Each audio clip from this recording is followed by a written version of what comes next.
Okay, I bought this can and a few tools.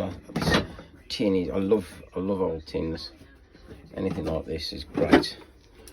Probably an old power tool tin.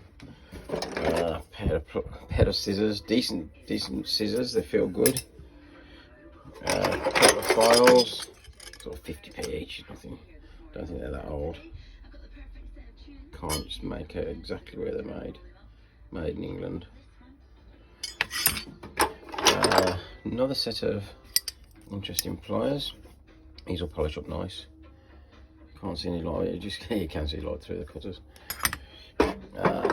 Yeah, bought a couple of handles. Another set of pliers. Fullers. Nice set of snipe nose.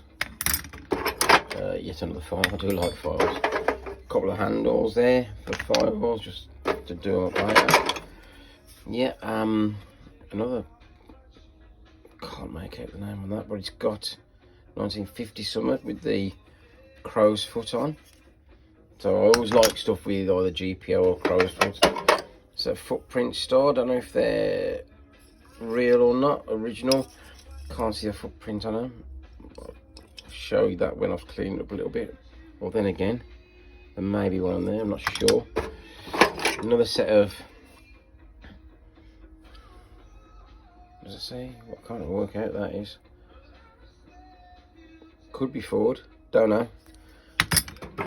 Interesting little hammer, I love little hammers like this. Pad saw handle, nice shape to it. Bit of brass, that'll do up nice.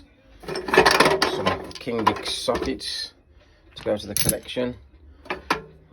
Screwdriver, bit battered, but once again, clean up nice. Pair of pincers, pretty solid.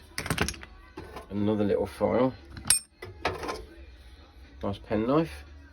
It's not used to carry when we were kids, not anymore. And a nice set of mole grips. Yeah, I think these were made in Birmingham, just down the corner. So all in all, not too bad.